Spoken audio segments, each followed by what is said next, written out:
G'day guys, Torbs Lindgren here, and today we're going to be learning how to get rid of unwanted cracks in between ceilings and walls. Let's go.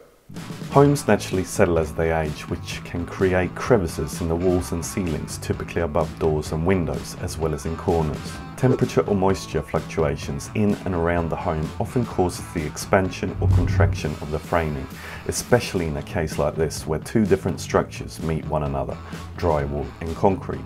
The solution? Whack out the no more gaps, as I like to call it, and get cracking.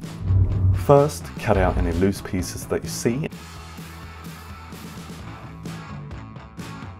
and apply a sufficient amount of no more gaps with your caulking gun. Use your fingers to even it all out. You can even apply some warm water on the tip of your finger if you have to get it as smooth of a finish as you can. Then, after it's dried, you can touch up the ceiling first.